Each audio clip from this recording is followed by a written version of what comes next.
There's no place in the world quite like Idaho. And there's been a lot of changes lately, but that's just the way it goes.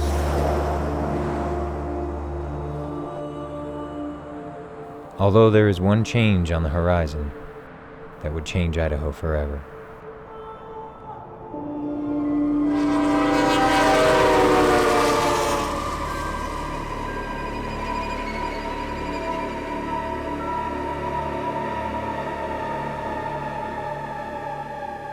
Part of what makes drugs harmful is not just their pharmacologic properties, but it's the society and the normalization around them.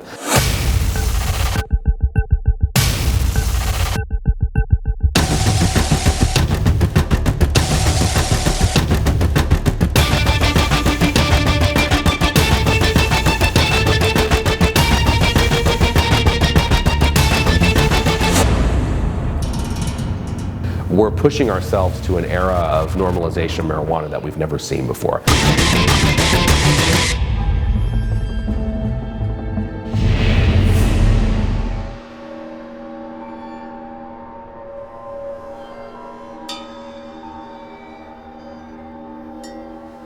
Today's marijuana has been genetically bred to be an entirely different drug. If you go back to Woodstock, where people were consuming about 3% THC, so about in the 80s you were getting 10% THC. Well, that's nothing compared to what's going on now. I was selling over 30% THC in the flower and selling concentrates over 90 up to 98% THC. In today's market, anything below 90% is basically unsellable. Anything below 90% is basically unsellable. It is a brave new world with today's marijuana, and we're talking potency and concentrates up to 99.9% pure, and that is why when someone just says marijuana, you really need to dig down deep into understanding what they're talking about, because it could mean anything these days. So people think, well, we're just going to legalize a little weed, and then you have these concentrates. You have dabs and wax and honey oil and all of these things. So these are extractions of pure THC. You take a little tiny amount, which is why it's called a dab. You put it on a delivery device that you are going to heat up. I have a glass rig. It's kind of like a bong with water in it to cool it. Then you put this little tiny bit of marijuana in and you inhale and you get a very strong hit. They say one hit of dabs is equal to 26, 27 hits of a standard joint.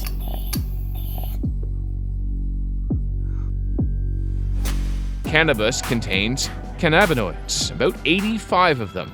Many users may have heard of the big one, THC, or delta-9 tetrahydrocannabinol. It's the compound that produces the high, and it does that by binding to receptors in your brain and interfering with how your brain's nerve cells work. Users feel buzzed because there are high concentrations of these receptors in the areas of the brain responsible for memory, coordination, movement, and pleasure. The result? Suddenly the world seems a little different. Reaction time is slower, judgment is impaired, and while some find this experience pleasurable, others have reported severe effects like increased heart rate, anxiety, and paranoia. And some studies say exposure to THC as a teen may even increase your risk of developing schizophrenia. THC potent strains can hit inexperienced users pretty hard. Is it worth freaking out about? Well, maybe. In Colorado, weed-related hospitalizations quadrupled after the state greenlit retail pot sales. When I started consuming the high-potency THC concentrates, that's when I started to have really concerning symptoms. I was at the point of dabbing, and I would pass out. My eyes would roll up in the back of my head, and I would pass out in front of my friends, and then I'd come to. You gotta breathe, don't fight, you have to There was a point when I realized, you've got a real problem, you need to stop. But I could not stop. In the early 90s in this country, we had 900,000 people using marijuana every day, according to the HHS surveys. Now, in 2018, the most recent survey, we have 9 million people using daily. So we have 10 times as many daily users who are consuming THC 65 times stronger on average, the daily user, than what they were using in the early 90s. There were people who had a problem with marijuana. They would be there day after day in the freezing cold, waiting for that high potency flower, needing to get it. Cannabis use disorder is really devastating in people's lives. It disrupts their interactions with their families, interferes with their ability to keep a job or to stay in school, and that's part of the definition of use disorder, is that it disrupts these normal activities in life. Let's face it, marijuana is a gateway to harsher drugs because marijuana opens up the addiction receptors. And then what it does, when you get hooked on cocaine or heroin, you smoke it, you use it for the first time, the receptors, once they're wide open with marijuana, you are hooked. I can guarantee if you interviewed every prisoner that we have in Idaho, they all say they started off with alcohol, cigarettes, marijuana as the first drug. When I first started smoking weed, I was like, no, like there's no way, like, you know, like I'm not gonna do anything else, and then I went and did everything else.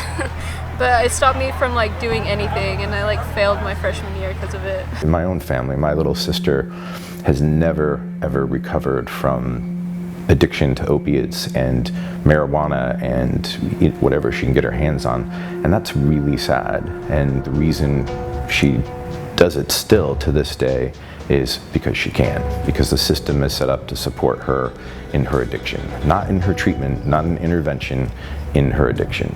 These companies, from a bottom line perspective, do not want responsible users. They would lose 80% of their revenue if people were responsible in how they consume their products. And so they need to get that connection when you're at a young age, when you're much more likely to become addicted to using their products, again, whether this is alcohol, tobacco, or cannabis. And so the companies do need younger users. So no one is addicted to drugs that started using drugs at age 45. That's very rare. You might have had a few of those people in about 15 years ago with the opioids who were overprescribed. But by and far, the large majority of people who are addicted to drugs today started before they were age 25. If marijuana wasn't addictive, why is it listed as substance abuse disorder, and why are there treatment facilities for it? And why are 1 in 4 kids now under 18 becoming addicted? Drugs is another form of some kind of a higher power. It really is. Of all shapes and sizes. I mean, prescription drugs that are out there that are abused is the same thing. They become a higher power. King alcohol, king marijuana, king opium, king heroin, you name it. It literally, in your body, you become under the influence of whatever it is that you take. And it changes your chemistry of your brain. You then become a slave to that. I see it all the time here. It's terrible. This is a life-changing, debilitating illness for them, addiction. Why would we want to promote, commercialize, normalize, and advertise for it and allow a small number of corporations to make a ton of money off of other people's misery?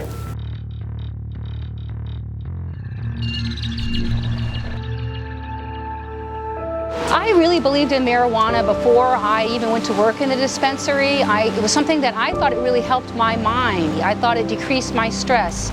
So when I was there, I was a very fervent bud tender. I relished each transaction as a chance for me to dispense this medication, or what I thought was medicine at the time. I've had 3 kids just today in the schools ask me, now doesn't marijuana cure cancer?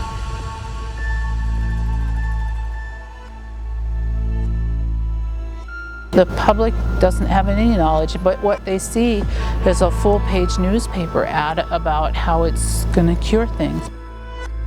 And the public is being duped into thinking this is going to treat their arthritis, going to treat their cancer, going to treat their eczema, going to treat their Huntington's chorea, and the list goes on of all these treatments, and they're simply not founded. Medical marijuana is a law that states pass for people in their communities to use the drug for whatever ails them. And really what it is, as we have seen across the nation, is the medical marijuana law is a way to get legalization in. Every state that has legalized started with medical marijuana. It's a misuse of the term. It's fooling people into believing that this is safe because you hear the word medical. but it has nothing to do with the actual medical system, medical doctors, medical prescriptions, medicine, none of that. It's marketing. It's really, really good marketing. So medicine is not a popularity contest. It's not something that voters vote on. I mean, I don't know the last time we voted on cancer medicine, Zofran or Kytril. Medicines should be done through the scientific process, prescribed by real doctors and dispensed in pharmacies. We have set up separate centers called dispensaries to dispense marijuana. Well, that makes about as much sense as setting up a Tylenol dispensary, because those drugs couldn't get through the FDA process. So we're going to bypass the FDA process and instead just sell them outside of a place that we call a dispensary. You're not going to your local drugstore and getting your pain pill prescription and having someone on the pain pill prescription give you your pain pills. There's no regulated dosing. It's a guess. In essence, we recommended to patients what actually each individual bud tender liked. Most doctors totally reject marijuana as medicine, especially smoked marijuana. It is literally a scam.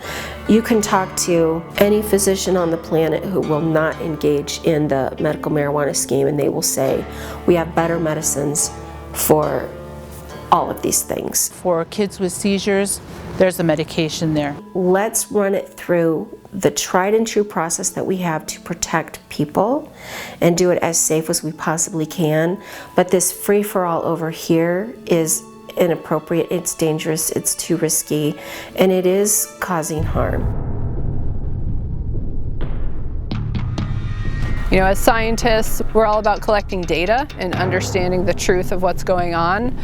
But at the same time, with a cause this damaging to the environment, it's hard to, keep your science hat on and only think about the data and the information. We're conservationists too. And every grow site we go to and we study, we're already thinking about ways to get all that trash out of there. We see all kinds of impacts. I think the most covert one that we see is the pesticide use.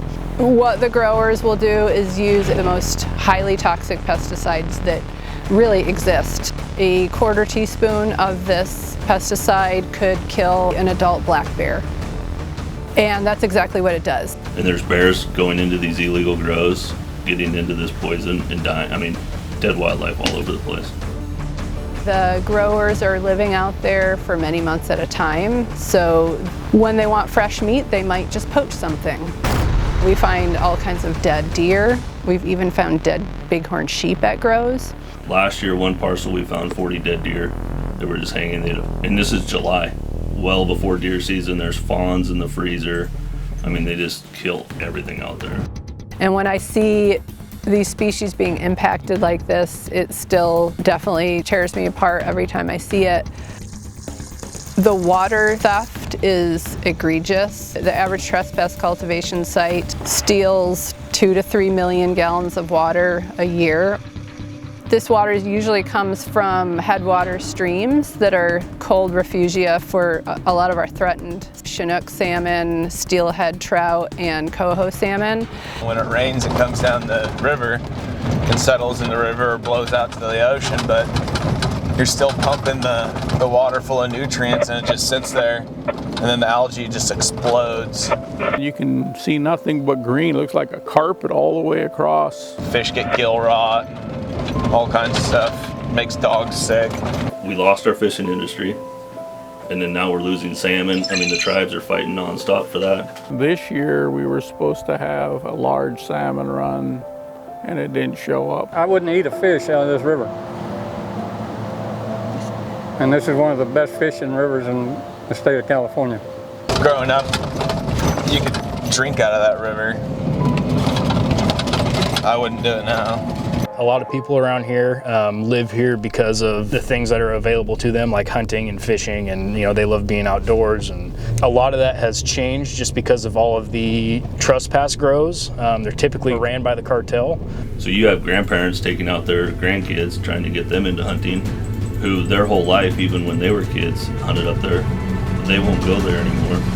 It's not uncommon to bump into these types of grows if you're going to be out wandering in the woods. I ride horses, and we were up in the hills, and we rode into a person with an AK-47. These people do not like visitors that they don't know. And if people compromise them, they tend to get pretty angry about that, and you're likely to get a barrel shoved in your face.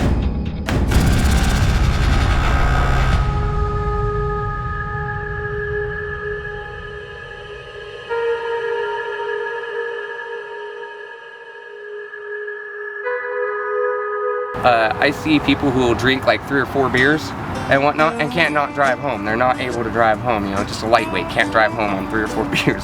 Somebody who smokes 3 or 4 bowls, you're actually more attentive at driving, I feel like, because, you know, everything around you is more vivid, you know, you hear things a little better, or at least to my knowledge or from what my experience is. And you're also more cautious. You slow down in your head enough to actually think about everything around you. Yeah, you might forget something. You might forget to hit your turn signal, but other than that, you're pretty attentive. You watch other people on the road because you're afraid you're going to get hit. Studies show marijuana use impacts your reaction time and impairs judgment, something many drivers don't believe, especially as other states legalize the drug. Attorneys are advising, don't serve alcohol because we cannot help you with alcohol DUIs. Put out marijuana edible products because we can get you off on a marijuana driving offense, because it's very difficult to get a conviction in Colorado. Cops don't really even know how to measure how high people are driving down the road. That's a concern. And I don't know what the stats are for people driving high, but I drive behind them every day. Studies have shown that states that have legalized marijuana have shown an increase in crashes.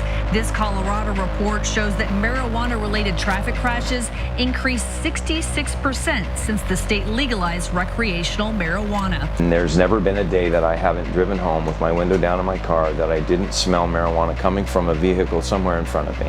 You know, and I've got my 3 kids in the car. That for me is scary. And according to the Indiana Criminal Justice Institute, drug-involved crashes are making up a larger and larger proportion of deadly crashes than alcohol.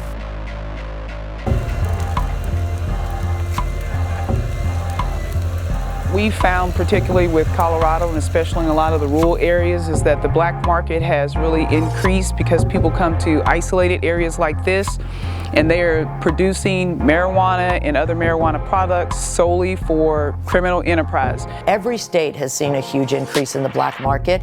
Here in Colorado, we have every cartel you can name from every country. And people think Mexico, that's part of it. There's also Bulgaria, Russia, Laos. They're in it for the money, and they're very organized. They know how to deal with the racketeering and the money laundering laws. The money never comes back to Colorado. It's just they leave behind the damage. There's approximately 15,000 marijuana cultivation sites here in Humboldt County, and we have 6 people to investigate those illegal marijuana cultivation sites. We are severely short and understaffed in what we're doing, and we can do this every single day of the week, but we don't have the manning, we don't have the ability to do the proper surveillance to make sure that everybody's safe. So it's very overwhelming, period. We need 10 times the amount of resources to put a dent in what we have going on here. We have to send an entire SWAT team and a team that's going to go out and do the eradication and the collection and the disposal of the marijuana, and that's the problem. And so how do we go about dealing with that without the funding? Violence has increased 100% here. We have murders associated with marijuana grows, we have home invasions, and those are the ones that get reported. I don't know how many don't get reported, obviously, because they don't get reported, but typically they will take care of it amongst themselves. As soon as it got legalized, they tripled their growth numbers because they need to make more money because the market price per pound went down. And now with so much weed everywhere, the criminal part of it is just out of control. If they legalize it here in Idaho, I guarantee you, all crime will go up. It has brought nothing but problems. You know, my team doesn't feel safe. They park 2 blocks away, which is relatively close in a big city, and even walking those 2 blocks is really nerve-wracking for them. I don't walk by myself at night to the parking garage a few blocks away. I just don't feel safe. Humboldt County has a huge problem with missing persons as well, just because of the immigrants that come this way. They tell their friends and families, hey, I'm going to Humboldt County to trim weed, and then they're never heard from again. People disappear. It's a lot easier to make somebody disappear than pay them. We see a lot of human trafficking. They slave women to go up there and cut the buds and everything else. We have the highest murder rate per capita in the state of California. Who is responsible when tenants trash a place with a marijuana grow inside? Some equate what happens in a marijuana grow to the type of damage a house goes through when there's a meth lab there, and insurance doesn't cover it whatsoever. A lot of those houses have been completely trashed. I mean, they're going to be uninhabitable unless you completely rip everything out. So what they do is they paint over all the black mold, and then next thing you know, your daughter or son is feeling sick. What are you going to do? You have no recourse whatsoever. A lot of these chemicals are brought in from outside the United States. They're not EPA controlled. They're not EPA approved. Looks like they got a large amount of chemicals in the water system here. It's not just this rural area where, you know, your houses are $200,000, $250,000 houses. We're seeing it up at the north part of town where these houses are going for $600,000, $700,000, $800,000. A neighborhood frenzied after a home exploded into flames. 3 sent to the USD burn center. I'm not going to go in here. This is super dangerous. Probably butane. I'm not going to go even check. They've got extraction tubes over there. But again, this is where they believe the fire started, is in this area. This is what all your barns in Idaho will look like, turned into a grow house. And then you can see where they see the netting up hanging from the rafters. That's where they were drying the plants. See all the black bags?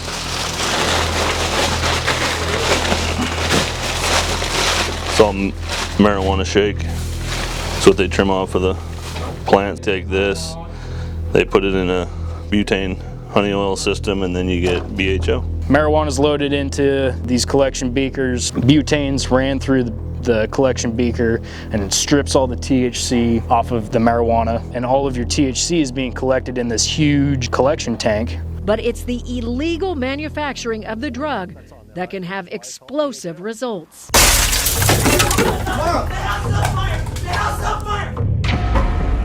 There's not a whole lot of giveaways that say, hey, there's a lab in there, so they're really hard to find. And unfortunately, we don't find them until they blow up and it's already too late. Flames are about 40 feet high. 3 people running for their lives, badly burned and taken to the hospital.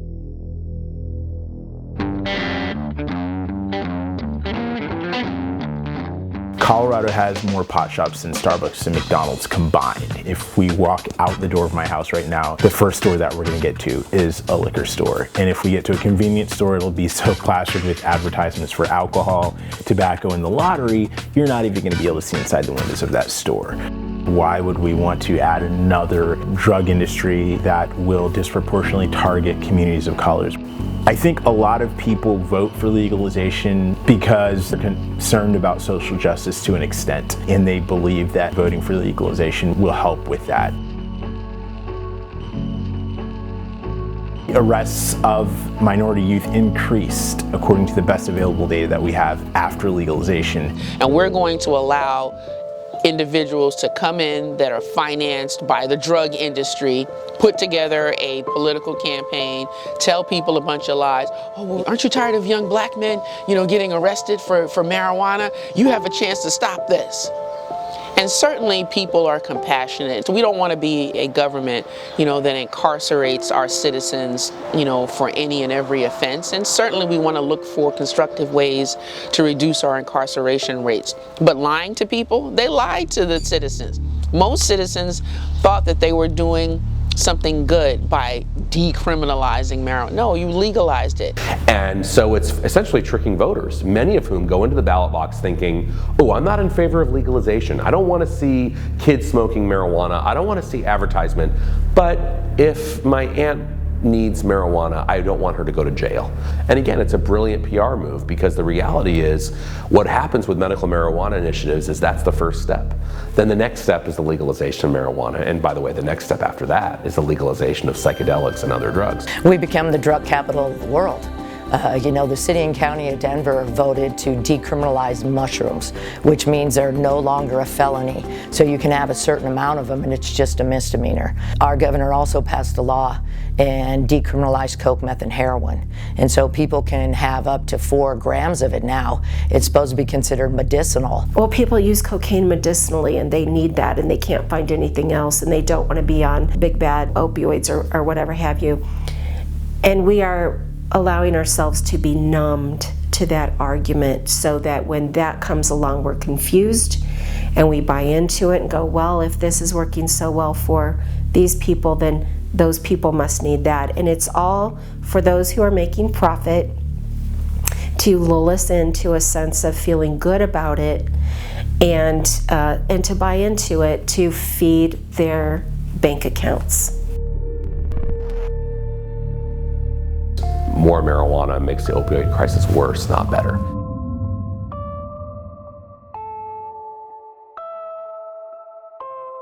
You talk to 99% of people who have abused opioids and they will tell you that they started first with marijuana in terms of their illegal drug. People that use marijuana over their lifetime are 2.5 times more likely to go on to opioid abuse at some other point. If the claim for marijuana substituting for opioids was made by major medical bodies and they said, well, they're both bad, but we'd rather them use marijuana, we're going to recommend that, then we'd have to have a hard look at that. The reality is those medical bodies say the exact opposite. They say that opioid abusers should avoid marijuana, not use marijuana.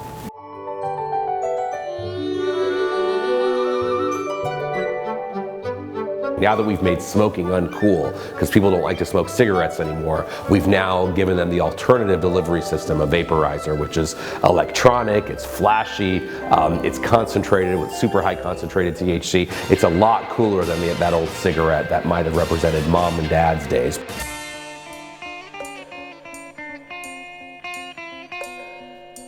Vape products have been one of the most significant, if not the most significant trend in the cannabis industry. New stats suggesting that vaping marijuana is a new vice of choice among America's teenagers. What the heck is a Juul? What is a Juul? A Juul is a closed-loop vape system. It consists of a battery and a pre-filled pod. They're only 5 years old. They got started in 2015, and since that time, they're now worth multiple billions of dollars. Today's video is going to be a Juul sesh. We got the mango pod, the cool cucumber, fruit medley. I've got this creme pod because I thought it would be festive. And they've also been able to reverse years of progress that we've made with youth smoking. And that's because they have access to social media campaigns, Instagram.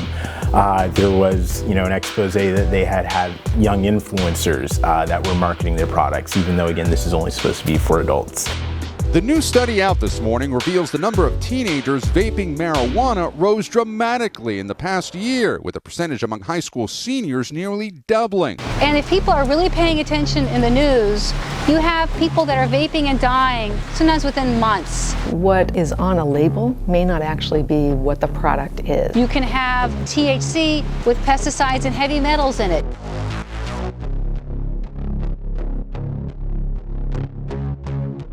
You have no idea what's in this cartridge. You have no idea what's in the vape juice. 2/3 of these products are not what they seem.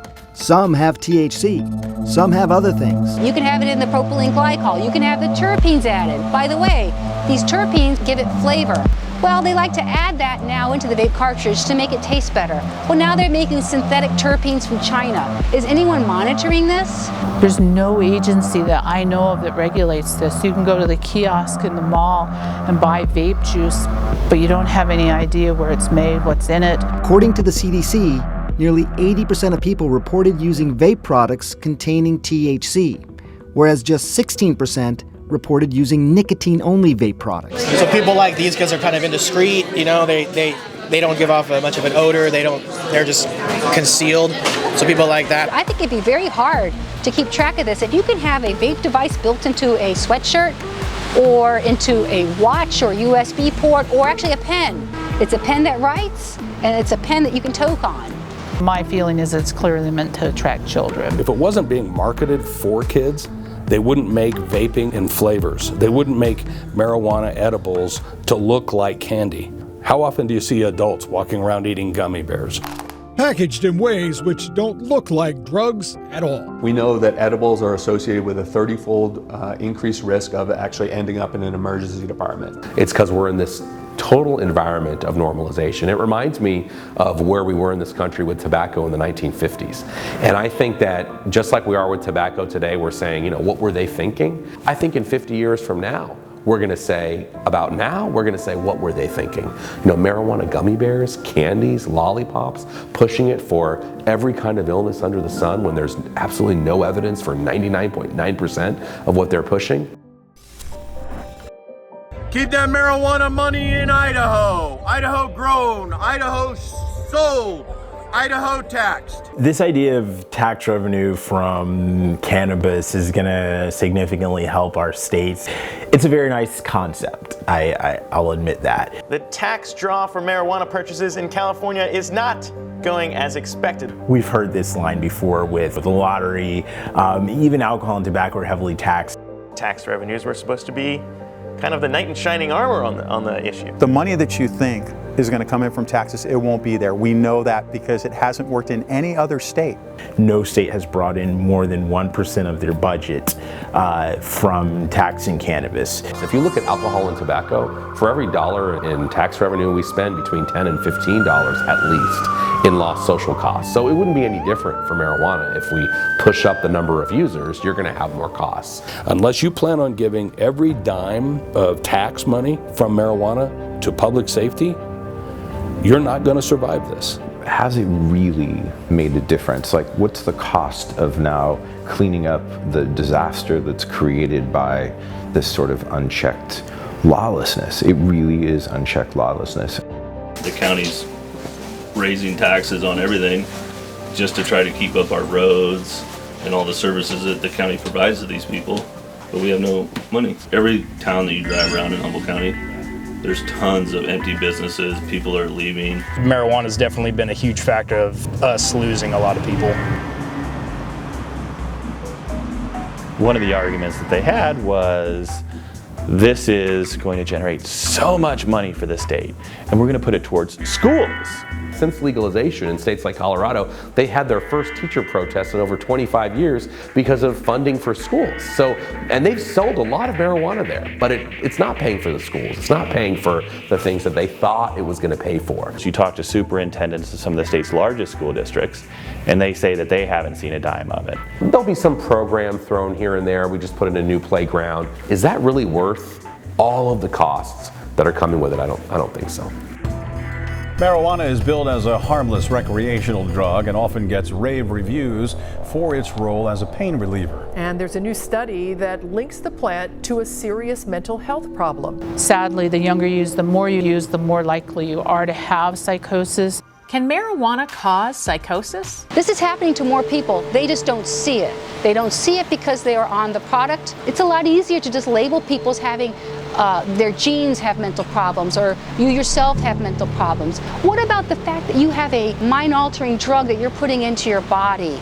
Cannabis causes paranoia and psychosis. So a distortion in reality that could lead to you doing something terrible, and it's usually to somebody you're not actually fighting with. And we help people. Some have gone so far mentally ill that we were able to take care of them as much as we can so that services from the county can come here, get them into the services that they need that we can't have them here. We're kind of a holding place for those people. If you have a diagnosis of schizophrenia, you are 20 times as likely to commit homicide as somebody who's healthy. It's really affected the mentally ill that are on the streets the most. The people who are speaking out against marijuana are trying to protect people. You know, just go into an ER. The doctors will tell you they deal with marijuana all day, every day, including the psychosis. Is it coincidence, really, that there's this marked increased homelessness in Seattle, in Portland, in LA, Orange County, Colorado? Is it really coincidence, or did it really happen because we liberalized drugs and people came for the drug culture? And once you're in the drug culture, it becomes your main goal is to get drugs. We have a homeless epidemic that we can't get a handle on because they just keep coming in droves, and there are people that come here to work in the marijuana industry and they don't make it, and they get into hard drugs, and then they wind up living on the street. And with that comes more theft, more violent crime. I mean, the majority of the problems that we're having, marijuana is at the hub of it. We don't really have a homeless problem. What we have is we have a drug problem and we have a mental health problem. And I think that a lot of the mental health problems, not all, but a lot of the mental health problems came as a result of drug abuse. The homeless issue here in Colorado is multifactorial. We have very liberal social services. We're a Medicaid expansion state, so many people who use drugs moved here with the intention of being able to use marijuana legally. But they brought with them their other substance abuse issues, their domestic issues, their social dependency issues. Marijuana brings in a certain percentage of those marijuana immigrants that continue to follow the weed, and they'll continue to follow it. You know, it's not my definition of compassion to let homeless, drug-addicted criminals run around on the streets, and that's what I see the most. I don't see families, I don't see people that look like they legitimately have lost their way. I see a big drug problem and a big criminal element in every corner. Hopelessness. It's like, who is more hopeless? The people who are walking the streets, or the people who are paying the taxes, who are housed and feeling equally as depressed and hopeless? You're going to get sick, you're going to continue to derail in whatever mental illness you have and the drug use, and you have to intervene. Allowing these guys that ultimate freedom is now infringing on mine. Where is the integrity of caring about the outcomes for our children, long-term health effects? And sadly, I've seen surveys that show that on the scale of what's important in a community, I know we have to solve the budget crisis, but our children are coming way down here, 8, 9, 10. That's unacceptable. My views in no way represent the DC Fire Department, but I can say that what I see impacts me as an individual. And going into homes, seeing the apartment complexes filled with marijuana smoke on a regular basis every time I go into these apartments, and seeing young kids in these apartments, 1, 2 years old, just sitting in marijuana smoke. Children don't have a say in their health. They rely on their parents, and they rely on their parents to be of good, sound judgment, of sound mind and good judgment.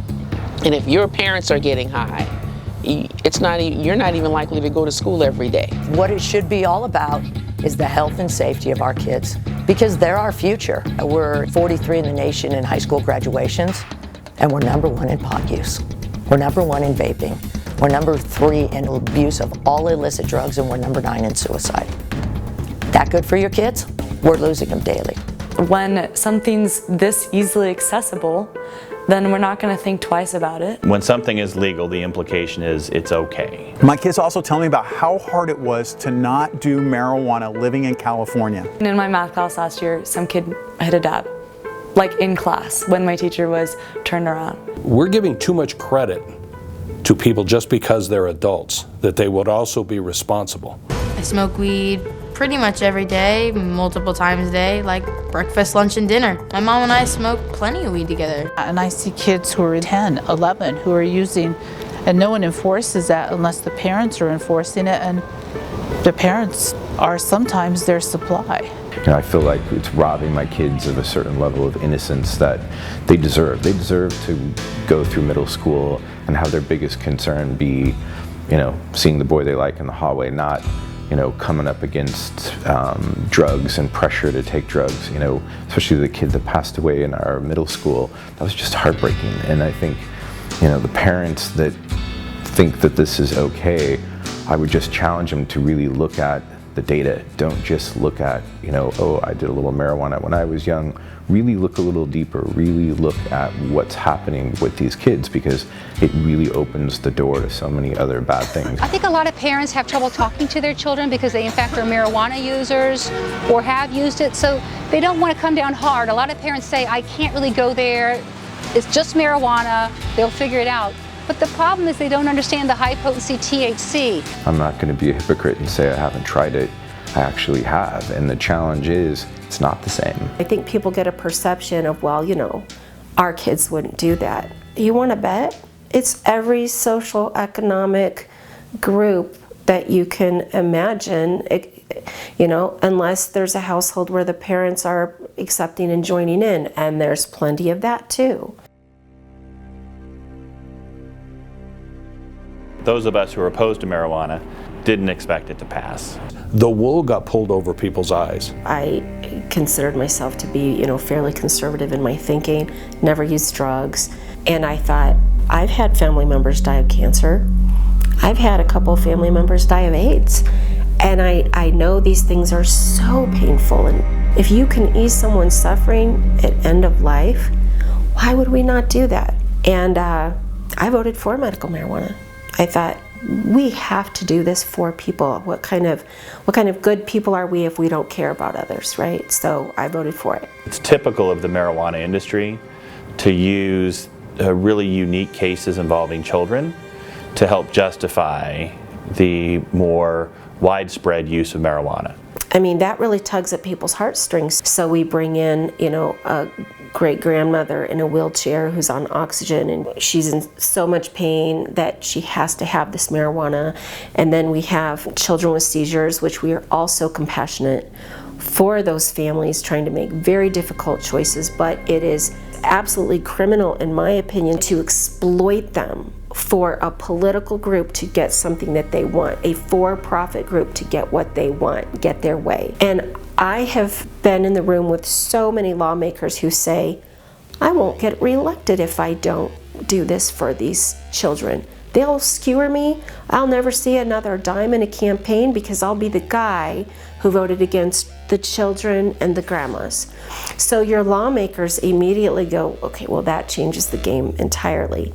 And all this it's a scam. But that is the way that they begin to normalize marijuana. And it is the medical side that they use to help normalize it. And then the recreational side comes shortly thereafter. The marijuana industry and the marijuana advocates have even been transparent. This is not something they're hiding, where they've said that they will use medical marijuana as a red herring to give marijuana a good name and move forward with it. And it frankly is the same playbook as the tobacco industry, if you think about it.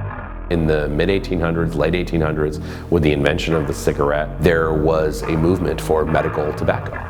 That was pushed in the late 1800s, and then that quickly changed to non-medical cigarette smoking, and an industry that relied on addiction for profit, on lies, on funding their own science, funding their own advocacy for a century, until we kind of woke up from that slumber in the US and realized that we were being taken for a ride.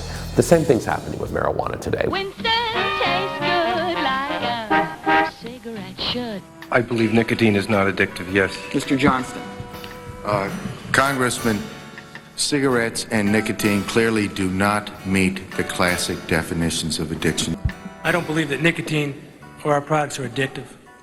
The pharmaceutical industry, the opioid industry, talk about lied to the American public for 20 years. We're paying the damage from them. We have a former CEO of Purdue Pharma, the company that came up with OxyContin, leaving Purdue Pharma a few years ago to form a quote-unquote medical marijuana company. And yet he's getting a pass because it's about marijuana. So we're seeing these big industries get fully invested. This has nothing to do with compassion. It has nothing to do with finding cures for disease. It has nothing to do with truly helping in a public health way. It has everything to do with profit and with an addiction for profit scheme that will make a few people very, very rich while the rest of society pays for the costs. The marijuana industry owns this state.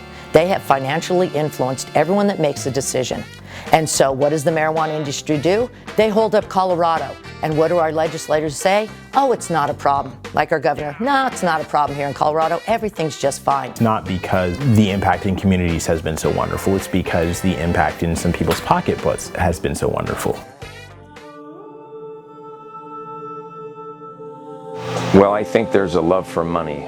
Just follow the money, really.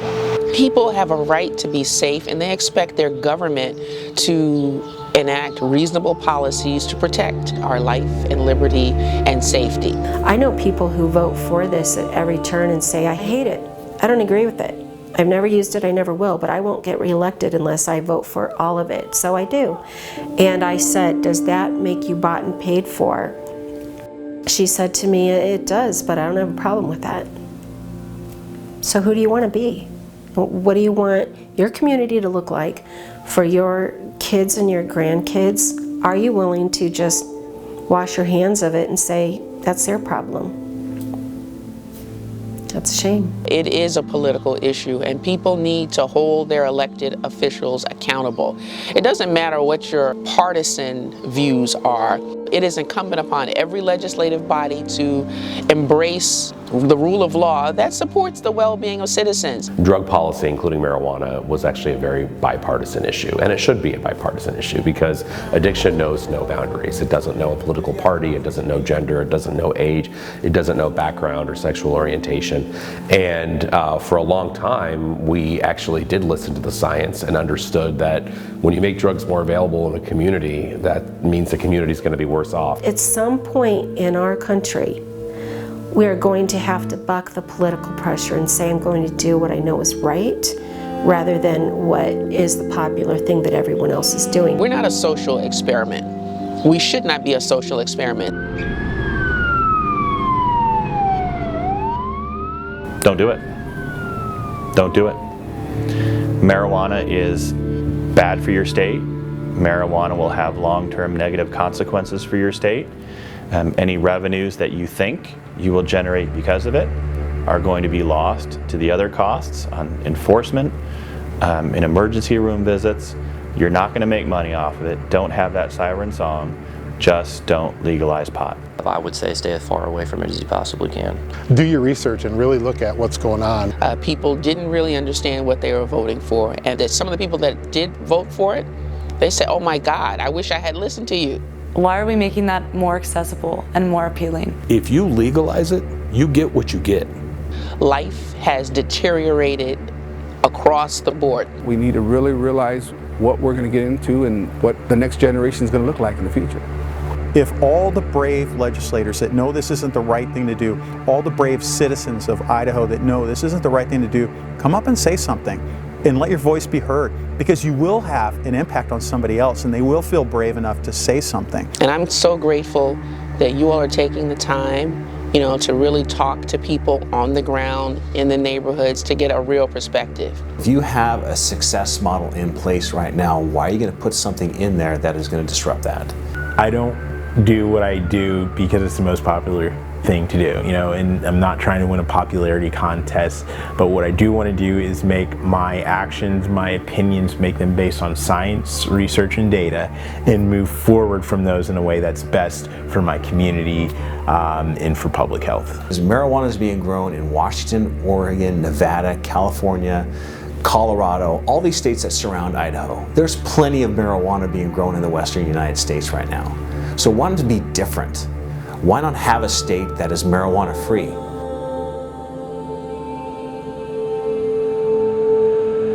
Idaho is a great place to live. Legalizing marijuana would change that.